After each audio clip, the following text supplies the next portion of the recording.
Assalamu alaikum everyone. Inshallah, we will be starting the Q&A session right now. So request to the brothers to come closer, inshallah, to the table to participate better. And if we could please ask the parents with the kids in the back to keep them quiet, inshallah, so that everybody can hear and gather knowledge, inshallah, that would be very helpful.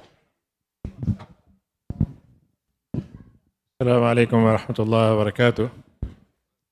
So, alhamdulillah, we have today, mashallah, many questions. We will try to all, and inshallah, cover to it all together, inshallah. I was trying to explain one issue. Mostly it is maybe not needed, but it is better to give a little bit a balanced view about it.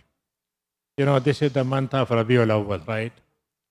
And mostly people consider it that the celebration of Milad is very important in this month.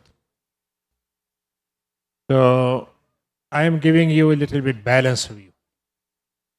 This view is actually two extremes. One extreme is that it must be. It is very, very basic way to show our love to Rasulullah Sallallahu Alaihi Wasallam. So celebration is, you can say, just like a very, very important service of Islam. It is one view. Opposite to it, another extreme. It is totally bidat. Bidah means it is not, in Islam, it is not considered. So my point of view about it, that it is under mubah. You know, in Sharia, we have different ahkam level, right? First is strictly followed, it is wajib or fard. The second one is sunnah. And the opposite to it, haram, is strictly prohibited. And sometimes it is not, it is undesirable. And between of these two halal side and two haram side, between them is mubah. Mubah means the amal itself is not halal and haram, but if it is did with good intention, it will be good. Just suppose, for example, eating, our habitual things. We are eating, we are sleeping, we are walking. So suppose if I am doing this eating to please Allah subhanahu wa ta'ala and to eat halal, right? And to then to be thankful to Allah subhanahu wa ta'ala, this amal, it was mubah but becomes sunnah. Because I am doing with the niyyah of good intention and good thing. So in this way, the mubah is both way. So just suppose, for example, if someone asks you a question, suppose we have a two masjid, right? So which one is supposed to be more rewardful? So I say, this is both are mubah. You can go this masjid or that masjid. It's not the issue. But if someone says, no, if you go longer distance, it is more rewardful. So I said, no, it is not. It is not, right? Only reason where there will be, suppose there is some special program or some kind of thing happening, so you go for this purpose, it is okay. But to just to do something extra which is not required, it is not. So mubah is actually, so I'm saying, for example, few things supposed to be in our mind. The essential part of our aqidah, we have to love Rasulullah Sallallahu Alaihi Wasallam. And our love supposed to be above to everything. Right? He said, لا يؤمن أحدكم حتى أكون أحب إليه من والدي وولدي والناس أجمعين. Nobody will be believer till he loves me more than father, son, and everyone. So this is the essential part, right? Now the issue is that we have to love Allah subhanahu wa ta'ala. We have to love to Rasul, right? But how we love Allah subhanahu wa ta'ala? Our love will be to worship Him, right? To worship Him. But we will not do our love to Rasul to worshipping Him. We will not do this thing. So how we do it? So Allah subhanahu wa ta'ala said in the Quran, قُلْ إِن كُنْتُمْ تُحِبُّونَ اللَّهَ فَاتَّبِعُونِي. If you claim that you are loving Allah, so follow me, then you will get the love of Allah. Right? So it means, for example, the ittiba of Rasul is the proof of love. And as ulama said that our any action cannot be accepted without two conditions. First, sincere niyyah, ikhlas, right? Our niyyah is supposed to be sincere, not for any other reason except to please Allah. Second thing is supposed to be under Sunnah, ittiba of Sunnah, right? So whatever Rasulullah said and what he did, what he approved, then it will be Sunnah. So in that sense, for example, love of Rasulullah is part of Aqidah, right? Allah subhanahu wa ta'ala said about the munafiqun, they were claiming that we are believer of Allah. He said, no, they are claiming by tongue, but they are not believer, right? Wallahu yashhadu innahum lakazibun. Allah witnessed that they are liars. They are lying. So this is the love of Rasulullah is part of our deen. It is not the issue. So the proof of love will be by ittiba and following of Rasulullah. And it is not limited to one time. It is whole life, right? It is not in month of Rabiul Awwal. It is every month, every day, every place. So in that sense, but remembering seerah of Rasulullah sallallahu alaihi wasallam, it is one of the way to revive our love with him. So we need to check from Sahaba how they were doing this thing, right? So it is proved that Sahaba sometime, anytime, not fixing any date, not fixing any day, they sometimes say, okay, come, we sit together and we talk about Rasulullah sallallahu alaihi wasallam, right? We talk about Rasulullah sallallahu alaihi wasallam. So it means, for example, our connection with Rasulullah sallallahu alaihi wasallam is supposed to revive his seerah, supposed to his way to think, and it is not limited to any date and day, right? Anytime. The second step which happened in our scholarly writings, many great scholars, especially the Suyuti, one of the great muhaddis, he wrote around 700 books in hadith and tafsir and fiqh, many things. And he wrote also about Mawlidur Rasul, the birth of Rasul sallallahu alaihi wasallam.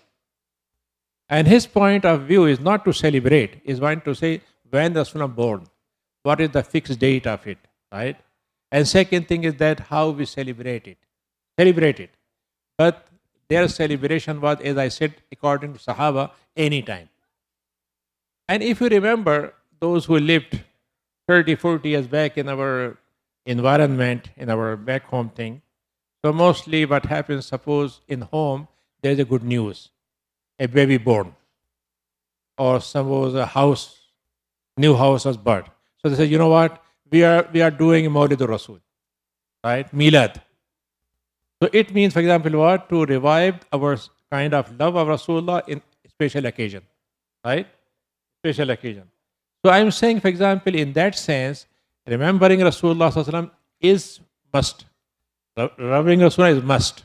And doing it. But when we are fixing a date and day, it is actually the issue. Otherwise, everything is okay. It is not the issue. So if we suppose in the month of Rabiul Awwal, we do suppose some kind of lectures about Sirah of Rasulullah sallallahu alaihi wasallam, about, right? About his, different things. How he was praying, how he was asking dua, and how he was living in family, how he was dealing with, in the time of fighting and so on. Everything is remembering Rasulullah sallallahu alaihi wasallam in his moment or our moment.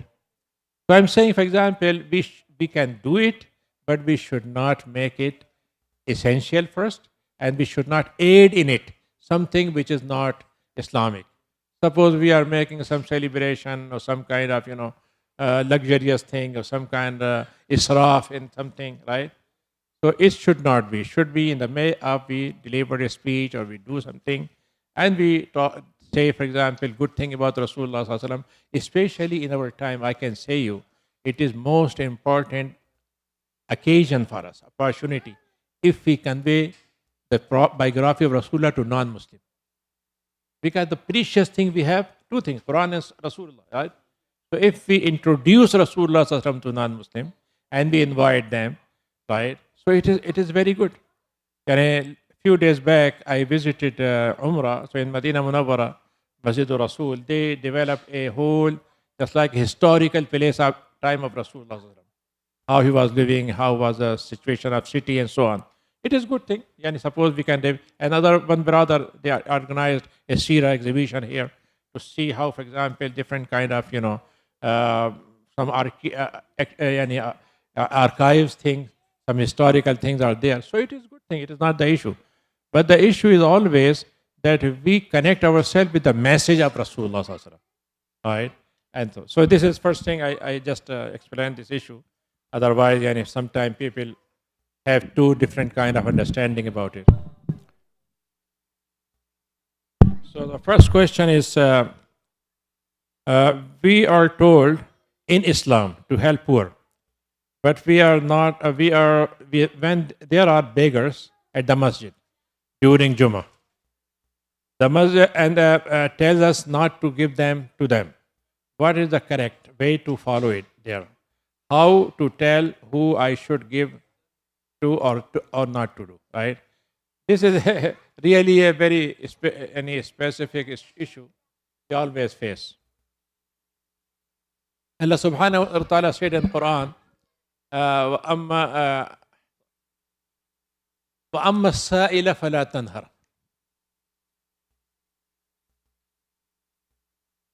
When someone is coming, asking you, don't scorn him, don't say bad word to him. So this is agreed. This is agreed. Even Rasulullah said in one hadith, if someone is coming and he is riding a horse, even, for example, you don't, for example, use any kind of bad word. Oh, you have nothing to do. You are, very young man. Why you are, for example, do go and do job. So it should not be. But the issue is that there are two things we must remember. Suppose a person posing himself as a beggar or as a needy person, and you help him, right? But what happened now? Two things will happen.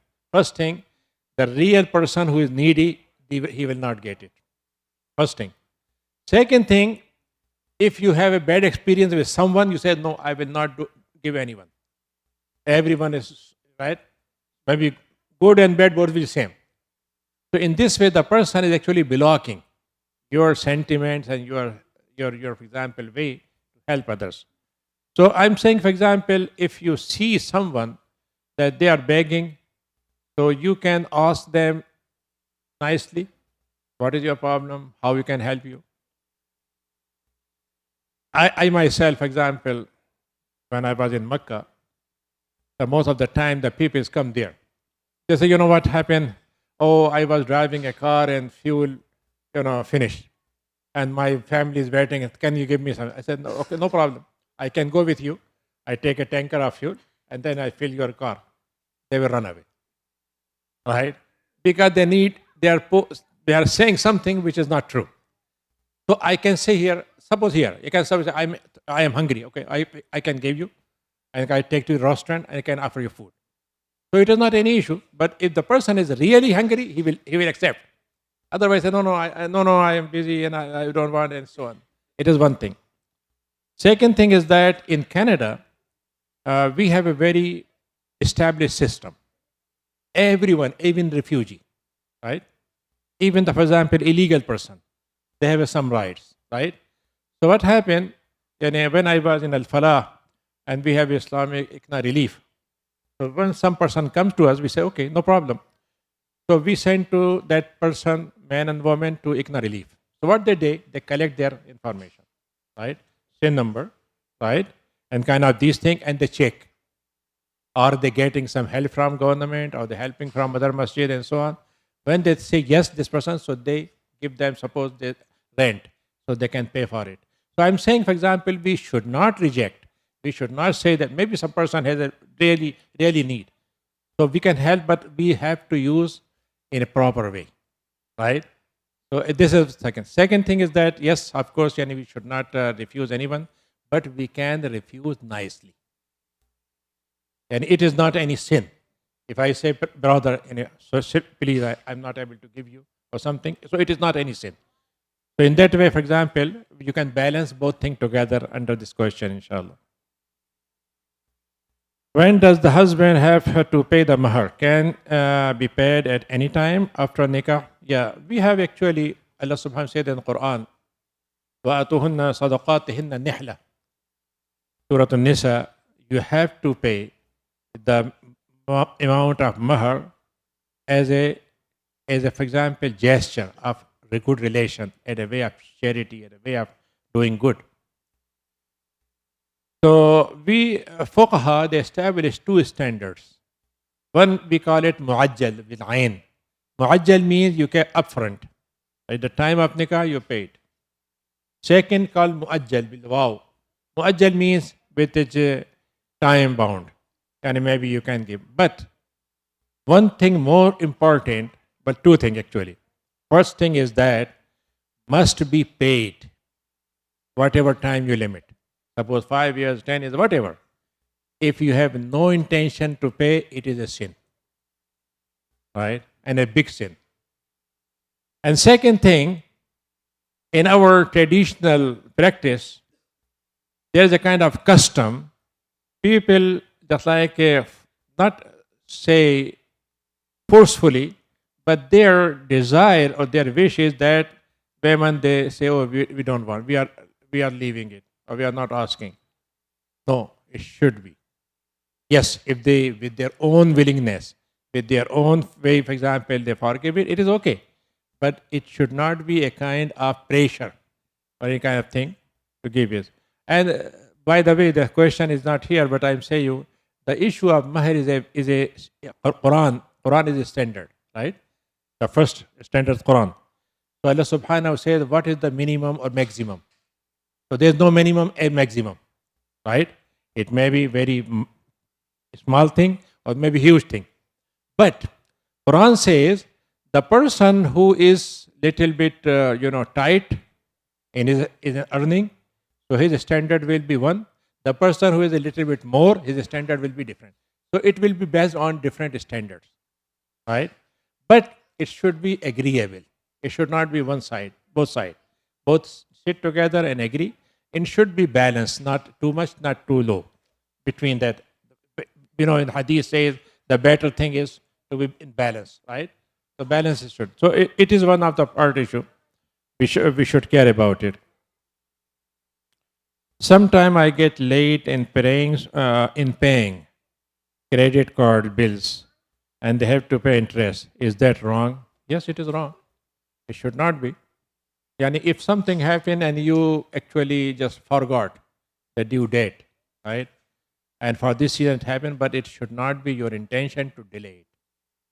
Because any kind of payment in bill or a thing, when they say at this date, you will pay the only what is the bill. Otherwise, we will charge you. So you should do it. Otherwise, it will be a sin, and we should avoid it. Can we shake hand with non-mahrams? Yeah. The practice of Rasulullah Sallallahu Alaihi Wasallam is our standard, right? So when Rasulullah Sallallahu Alaihi Wasallam doing bay'ah means he shake hand, a person who's coming with new Muslim. So he took hand in his hand, right? So it's called bay'ah. But he never did bay'ah with women. But even he said, I don't shake hand with. He is a prophet. He is a father of, just like a father, right? So he can do, but he was, so this practice is established. And our fuqaha, they say they should not be. But there are some kind of exceptions, right? And every rule, when we have a rule, we have some exceptions. Just like suppose here in Canada, you feel that sometime some kind of thing happened, a lady, she's a special guest or something, and she said, and you shake his hand. So this will be just like I can call it, will be ignored, or it will be makruh but not haram, right? It is not good, but it will not be haram. So in that sense, for example, is some kind, but it should not be a practice. And better thing you explained earlier in the beginning of the thing that we don't shake hand. And a good thing in this society, they respect. If you say this thing, they respect it and so on. But if it happens, I can say you, when something happens for some kind of need, it will be inshallah, yani ignorable. Is investing in RSP and RESP permissible, halal? Can we spend the money given under child benefit on the other things? Do I need to spend child benefits only on my child? Yeah, there's three questions. First question is RSP and SP are all thing, but investment, where it is spent? Government or company, they invest in different, boxes or different, you can say, pools, right? So we should not allow them if they ask us. So we should fix them for them, not fixed deposit, bonds, and some kind of haram kind of investment, just like wine and kind of these things. If something happened, investment happened, and you knew it that there is some investment going in different place, so you can calculate what is the amount coming from that part. So you can, for example, just purge it and give as a donation, and you don't keep it for yourself. But RSP is okay, RESP is also okay, and you will get also under zakat, right? You pay zakat, but your zakat will be only what is your portion, because RESP will be three things. First thing, your own money, right?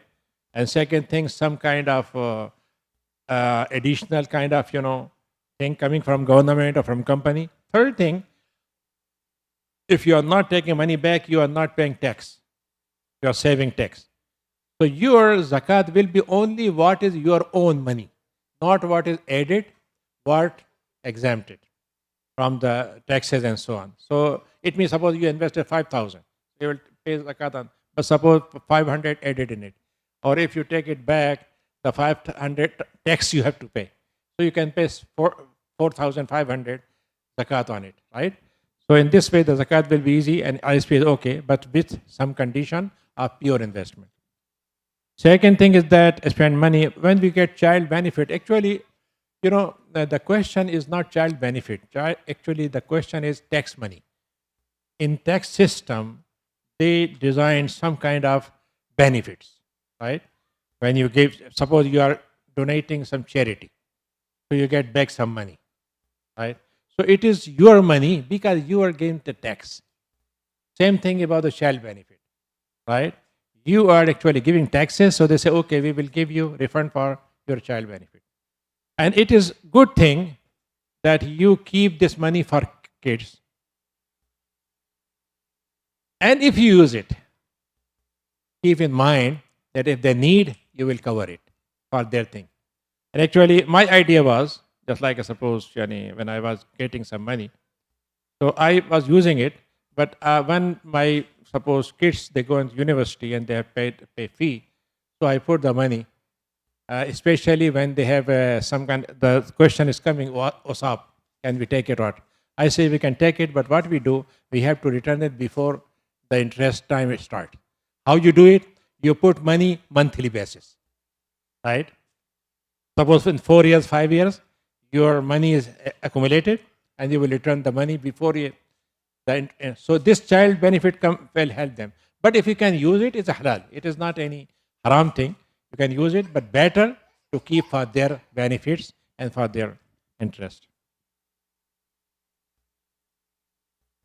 What is the ruling on Imam who shaves his beard while we have several huffaz in the same masjid with beard ready to lead, but he does not let them to lead? It is and the management who respond for the sin. Let me explain this thing. Of course, in our classical fiqh, the beard is essential. Not for salat only, but as a Muslim, right? As a Muslim, it should be beard. But for salat, leading salat is more. So in our fuqaha, especially from India and Pakistan, they consider it, if someone is not having, it's called fisq, and he is openly violating the hukum of Sharia. But under fiqh, the beard is sunnah. And we must understand the level of hukum. Highest level is fard, right? And then the wajib, and then sunnah. Sunnah means it is good thing that we supposed to do it with reward and so on. So what is the value of beard? There's two values. One value is that Rasulullah Sallallahu Alaihi Wasallam was growing beard. So it is sunnah of his adat. And it was his practice. One thing. But he also said that grow beard. So then it becomes sunnatul ibadat. And it will become also sunnah of ibadah. So we say that it is sunnah. So we, for example, of course, appreciate that the person who lead, especially for salat, he should have full kind of appearance, good appearance, right? But our problem is that in our time, we are focusing on one thing and be ignoring other part. Suppose the person has a beard, but he is lying, or is not fulfilling promise, right? Or he is very, very bad to his wife. What he will say to him? He will allow him to lead. He will not ask him. Otherwise, the same thing happened there. So sometimes the visible thing becomes a little bit more important. Other thing is not. So in that sense, for example, it is, yes, it should be a kind of good practice to do it. But sometimes you ask someone to lead that the person, he's a hafiz. But maybe other person, his recitation is better. Right? So then you say, okay, this person can lead. So in that sense, for example, the issue is debatable in one way, and it is better to do it, but at least, for example, it should be, our salat will be okay if we pray behind that person. Is it permissible to do dua in fard sujood in your own language? Yeah, this is...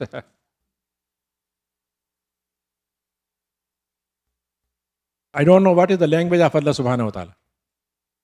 I don't know. But He created the languages. Right? What Quran says. وَاخْتِلَافُ أَلْسِنَتِكُمْ وَأَلْوَانِكُمْ. I created you with many, many languages, with many, many colors. So creation of Arabic and everything is language of Allah.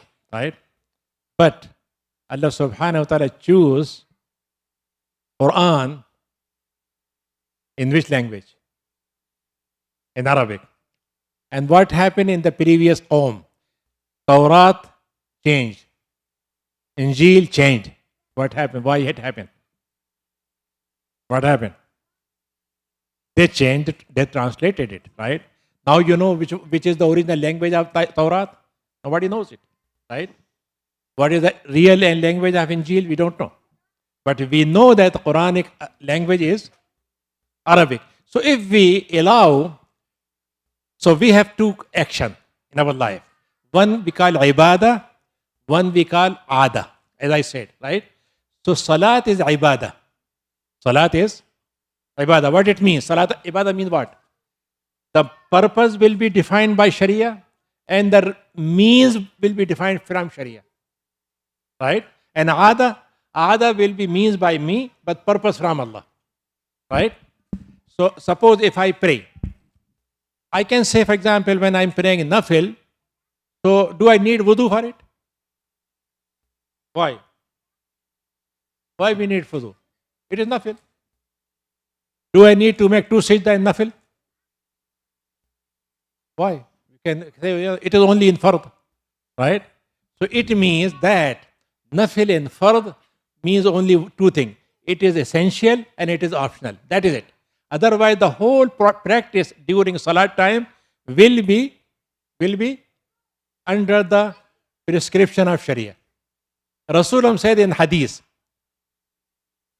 يعني صلاة تكبيرها تحريم وتسليمها تحليل. When you say Allahu Akbar, you are now disconnecting yourself from outside of salat. Outside.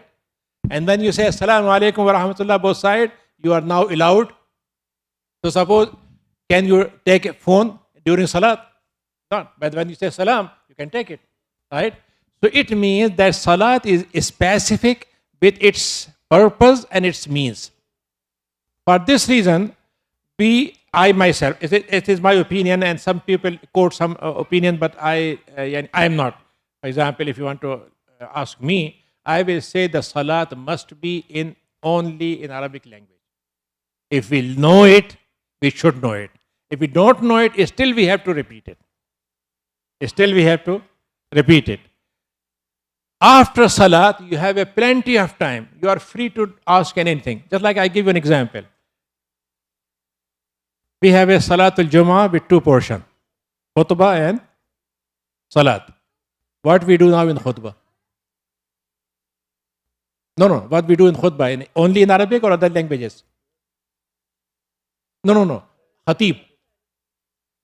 Khatib should deliver only in Arabic or he can deliver in English? Any language. Even there are opinions which say it must be in Arabic. Okay. But I say it in English. So what is the difference between khutbah and salat? The khutbah is part of ibadah, but not similar to salat. So maybe a person can deliver a khutbah without wudu. Without wudu. If something happens, suppose khutbah and wudu broken, he can complete it, right? Khutbah you will do toward Qibla side or opposite to Qibla? Opposite to Qibla, right? Yeah. Same thing about tawaf. When you are doing tawaf, it is ibadah. It is ibadah.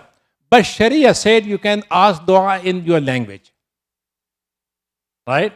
So it means, for example, the salat is a very pure ibadah which is not giving us any opportunity to convert it in different languages.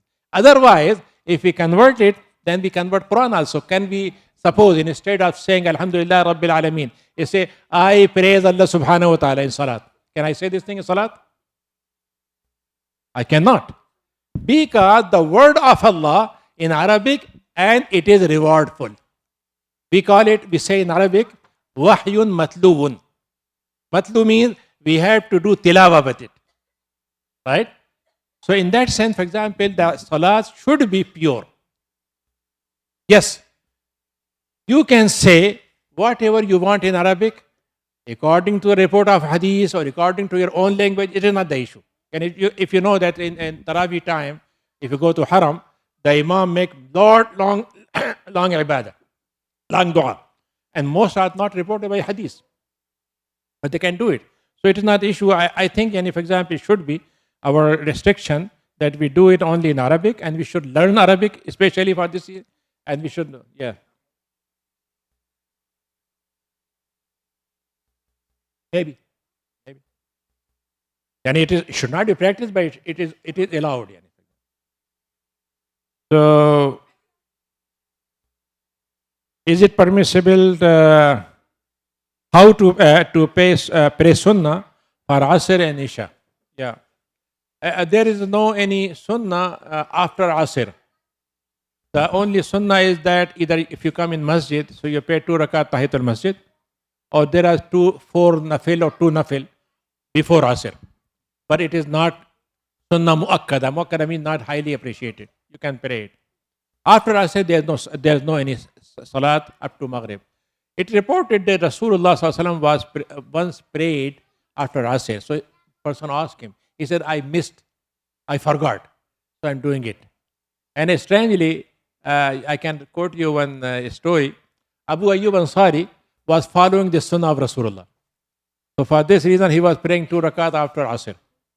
So Umar radiallahu anhu noticed it, he said, don't do it. So he stopped. But when he passed away, he started. They asked, why you are doing? He said, he was Khalifa. I cannot disobey him. But now he's not, so I can continue with it. So it is some kind of a special way to follow it. Otherwise, as a fiqh, there is no sunnah after Asr. Yes, if someone missed his fourth prayer, right? So he can pray, for example, after Asr. Before Isha, there are 2 sunnah or 4 sunnah, nafil, and 2 highly recommended sunnah after Isha. And the Rasul said there are Isna Ashara Ratiban, yani highly recommended 12 rakats, which are and 2 are 8 and 2 Maghrib, 2 after Isha, 12. These are the rawatib. It's called ratib. And in Hanafi fiqh, it's called sunnah muakkada. So, can we do masah on shoes and socks? Can we pray with shoes on? Yeah, this is this question is very good, but mostly, for example, what happened, I myself, for example, follow the opinion Imam Shafi. Imam Shafi allowed the must be not wudu, it is must. Not called wudu, it's called must. You know, just like taking a white hand and just wipe on it. So Imam Shafi accept the jawrab.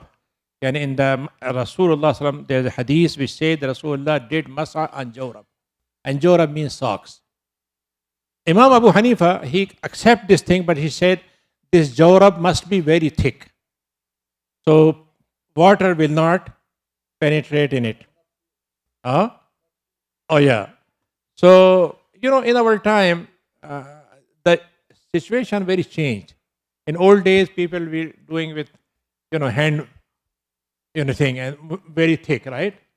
But now in these days, very thin kind of socks, and it will be very strong. And it may be sometimes absorbing. But surprisingly, some people innovated waterproof socks, right? Waterproof socks. So you can do in it. But anyhow, the better thing to do on the leather socks, it is no dispute about it. But if you want to do it on socks, you can do it. Two conditions. First thing, you make wudu, and after wudu, you take your socks, right? One thing. Second thing is, if you are resident at your city, 24 hours. If you are traveling, 3 days. But if you want to take shower, then you take it out. You have to take your socks out. So how you will count 24 hours?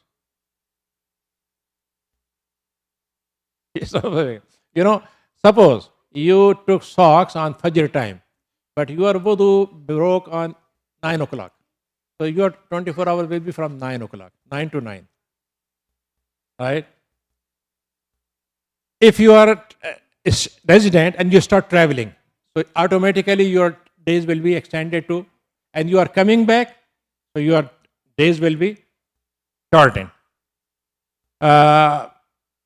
Rasulullah's time, there was not a socks factory that time, right? Not factory. Only they have their own thing, right? So one time, if you remember, there's a one ghazwa, which is called Ghazwa Zatul Riqa'. Riqa' means what? They have a strips of clothing, and suppose I have some used clothing.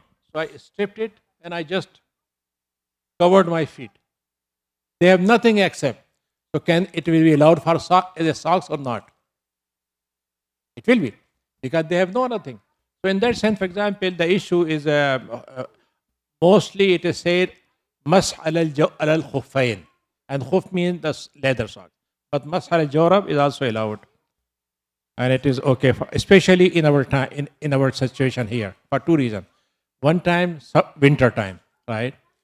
Suppose if you are outside and so on, and sometime if you are working in company and they don't appreciate that you are putting your feet in your, so it is better to do, for example, mashan jawrab. Yeah, osap is permissible. As I said, yes, it is halal. It is good thing to take it, but don't delay it till you, and try to pay before it starts. It's a mature time. Is insurance, home, car, health, life, permissible, halal or not?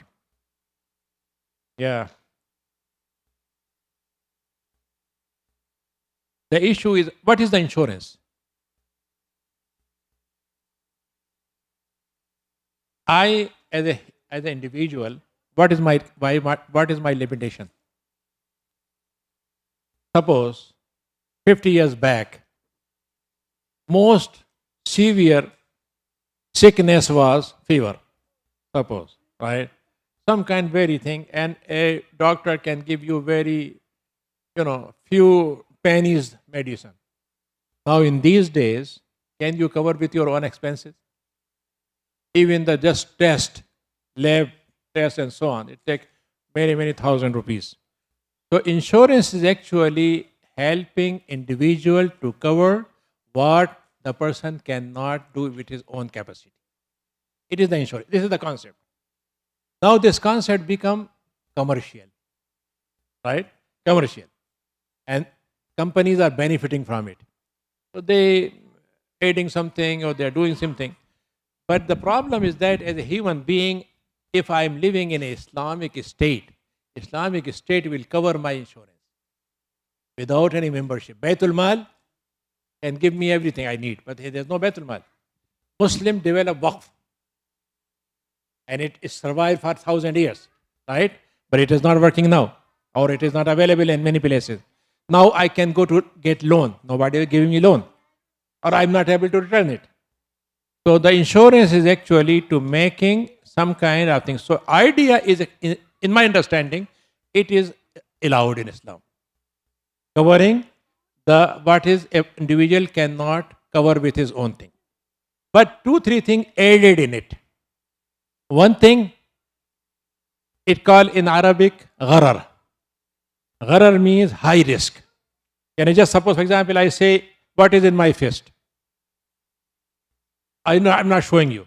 Maybe diamond, maybe just gold. What do you give me? Suppose $100 and it was worth of $1. So it called high risk, right? So sometimes insurance is a dealing with high risk, right? Suppose if you give this amount of money and then maybe you will cover you everything. So Islamically, we ask insurance company if we have a control on it to make under medium risk.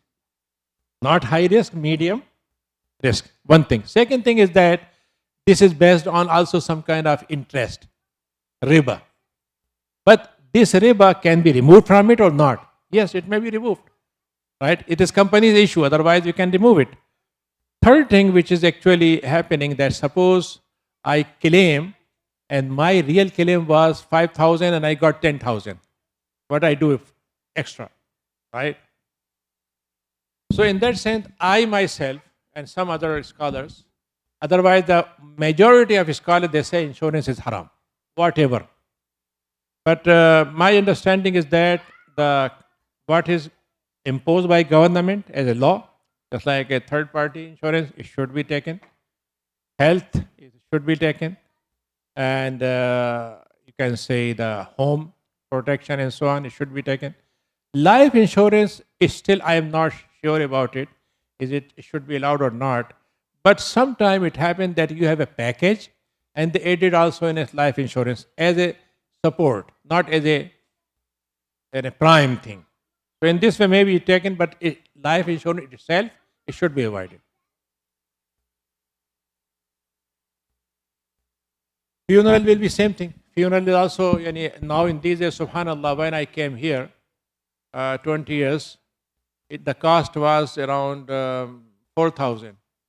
1,200, 1,500 grave, 500-600 digging, and car and so on, 3,000. Now it is at least 10,000, at least, and more so on.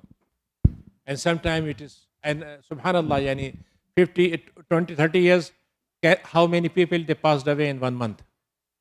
Maybe few. Now you can see every day, 50, 60, if you count all masajid. There are many, right? So our old age and then the different kind of diseases and so on, so the death rate is increasing. Community is growing also. And it is also, but I love the idea if we do some kind of cooperative funeral cost. Suppose if we develop, suppose 400 people, everyone pool $100, right? So what happened in one year, whatever cost we will cover it with our, if something less, we increase a little bit more. If something saved, we can distribute back. So it is a cooperative system, is better for me to create our own system, right? And some people are doing this thing.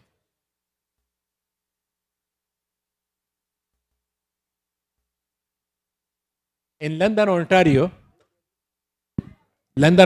Masjid, they have this kind of they allowed. If you have a land and you got any burial thing, they allow you anything. Yeah, no problem. In London, Ontario, in Masjid, they ask members to pay $100 per year. That is it, right? And mostly the all cost divided to all members, and it is not too much. So it should be this way, and a kind of cooperative system and so on. His house mortgage is permissible. Yeah, it is permissible in bank. Bank allowed it. The fatwa of bank is that is allowed, but it is not. It is interest. All right. The bank involved in it, or some personal loan it, whatever charge. The rule must be understood. If we have three parties. One is seller, one is buyer, and third one is financer. So what is the role of financer in selling and buying? Nothing, no role, right? He said, I don't care about it, but I will give you as a loan and you will give me return. So in Islam, كل قرض جر نفعا فهو ربا. Any loan which bring any benefit of it, it is riba. Why? Because in Islam, qard and loan is not a business. It is just ibadah. You help someone by your money and your reward will come from Allah subhanahu wa ta'ala. Right? So, yeah. Because you know, this statement, why you are saying this thing, because they closed all means to get money. If you have 50 doors of this masjid, so you can enter it from any door, right? But if they put one door, what you will do now? So now the monetary system of Western world, they made only one door open, which is bank. You have no any other option, right? And they say you have to accept our conditions. Otherwise, if we do something to bring our own Islamic financial system, so our financial system will be based on musharaka, partnership, right? And if we supposed to deal with a kind of thing, because Islam says you should participate, you should be part of ribh and khasara. Yani lose both, benefit both, right? It is not supposed the financer will benefit always. And the person who did something, he lose. So Islam says no. Ahallallahu al-bay'a wa harrama riba. Allah subhanahu wa ta'ala allowed bay'. Bay' means loss and profit, right? And riba means no profit, only profit. That is, no loss. The issue is that, this question is actually, I think, if you remember, it is most repeated question in our all. Even those who comes outside, we raise this question. But the problem, I can say what is the problem. Problem is that Islam, when prohibits something, also Islam provide alternative, right? But the problem in alternative, it need our joint effort. Just like suppose, for example, masjid is, suppose we don't pray anywhere, so we build masjid. Masjid not mean you can build with your own. You need whole jama'ah to bring together, right? So the alternate of mortgage in Islamic finance, but it need a community effort. Three things. First thing, those who have a money, they can pool it. Second thing, there must be some people to manage it, right? And third thing, those who need some people, they collect all information, they do it, right? In a very accountable way, in a very crystal way, right? And trusted way. If we do this thing, we have Islamic solution for this thing. But we are actually providing it, but it is just like a 10-15% only. Suppose the community need 100 home every month. So maybe 10-15 home are coming from Islamic solution. So it means it is still short. So, and second thing is Islamic solution is a little bit costlier, right? So same thing, if you go to conventional chicken and halal chicken, there will be two rates, right?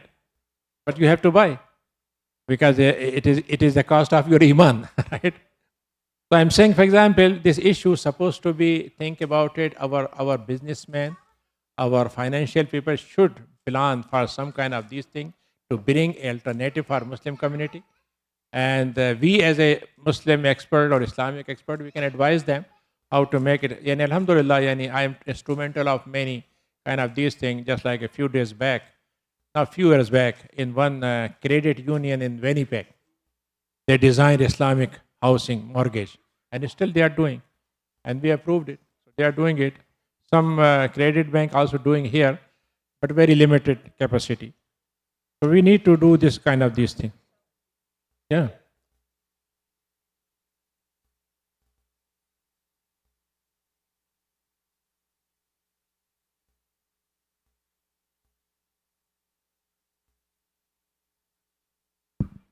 If you are talking about a specific example, I cannot comment about it. But what I know and what I approve, it is not in this way. Because I for example, approve few of them, not everyone. But I will see, for example, their process and their thing, and then I do it, my accreditation, inshallah. Taken housing is very good. Housing is very good because they are cooperative system. They're cooperative system, but their problem is what? Because there are two tiers. One tier, membership. So they have to distribute profit among their members. So interest of members before house buyer. One thing. Second thing is that when they say we will not deal with haram, riba, it is right. They don't deal. But they put halal little bit difficult. How? You and they are partner. Both are partner. Right? But what happened when you go to them, I said, okay, I am owner of this house. I am renting my basement. No, you cannot. Because we will decide. So it benefit them and not benefit you. Okay. They say you are renting, so you are a tenant. They said, okay, my wash basin is broken. No, you have to do. Yeah. This is I'm saying. I'm saying, for example, they make it difficult. Otherwise, there must be proportionate participation. Suppose my portion is 90%, they're 10%, they suppose share with 10%. Right? In this way, if they do it, it will be better. But they are any good in the sense of halal. The last question is that, is getting a vehicle or on lease or finance is okay? Yeah, in finance, if you remember before Corona time, there was some companies or some car dealers, they were offering zero financing. And zero financing is not interest free. It was there was interest, but there was two tier. One was the bank and car dealer. They have their own dealing with interest. So suppose bank transferred to them $100 million, right? And they have some kind of agreement among themselves. But when the dealer come to me, he said, I will charge you only what is the real price with installment. I will not charge you an extra. Why he charging this thing? Because he is saving. If he sell me in cash, he will at least I save 5,000, suppose. So when I'm taking on installment, 5,000 going to his interest. So he's benefiting from it. But after Corona, I don't know, they stop it. Not offering now. So one other option is available in leasing. Leasing is not buying. So you are not buying. So suppose if they are charging you with some interest, it is just like a buy only for their work, but it is not based on financing because you are not buying it. So in that way, some scholars allow it that a leasing is allowed with some kind of this kind of situation.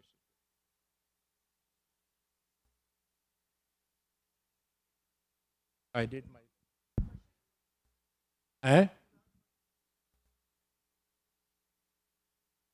Yeah.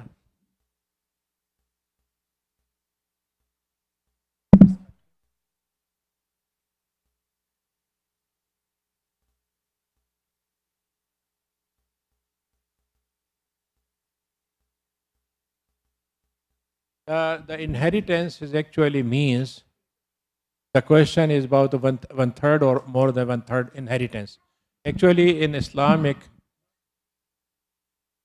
wasiyat Wasiyat, yeah, will. Yeah, or charity money. Yeah, charity or whatever. And what is left for your own option, right? Up to 1/3. No. You can give minimum, whatever, but maximum is 1/3. So suppose you give 5%, 10%, whatever. Yeah, it is okay. So inheritance is actually in Islam, Allah subhanahu wa ta'ala fixed the distribution of everyone as it is. We cannot change it, right? But there are layers. First, those who will get the very close to father or mother or husband and wife. Then the second layer, then the third layer. Third layer, right? When the first layer existing, second layer will not get it. This is, suppose son is available, grandson will not get. So this is the way. Second thing is that the inheritance thing, first thing, loan supposed to be paid off. If the funeral cost is there, it will be taken off, right? And if person did up to, as I said, up to 1/3, so this will be distributed. Whatever purpose he decided. Suppose some relatives, they are not getting, so they say, okay, we can give. So like grandson. So I can say, okay, I can give this person from my own thing. But after this, the distribution will be as Quran says, right? So house, wife, 2%, either 12% or 25%. Husband, 25 or 50, right? And son and God, 2 for son and 1 for daughter. And if the father, mother is there, so their portion will be 1/6, 18%. So this is the distribution of inheritance. It should be according to it. Even some person said, give this portion to that one. It will not be applied. It will not be followed.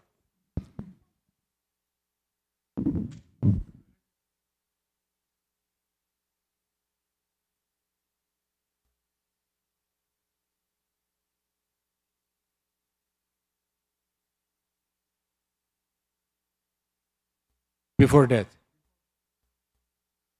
Yeah, this is, you know, yeah, there are two issues. One issue is that what is his intention, we don't know. I don't know. But I will deal with his apparent thing, what he said. So in Islam, it is okay a person distribute in his lifetime. But it is better for him to distribute accordingly, as it's supposed to be. He can change a little bit, but not too much. And before death or in his lifetime, anything. We can do it this way. So it is allowed in Islam, but it should be in his idea that to benefit them, as Allah subhanahu wa ta'ala said.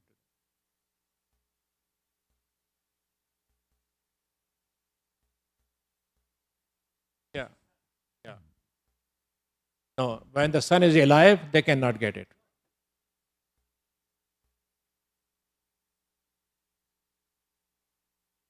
No, because he will get from his own father, not from grandfather. I am pharmacist, right? And we sell some product that contains alcohol.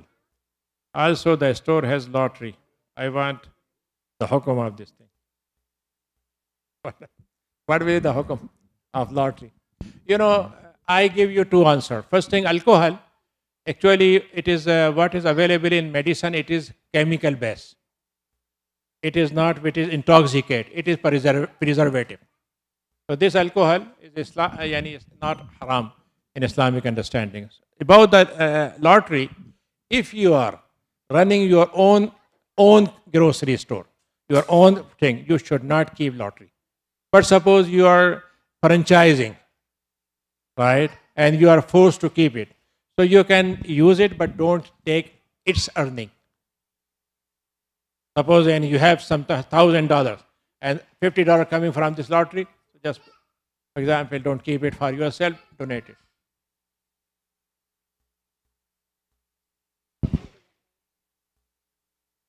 خيرا شكر الله لكم إن شاء الله.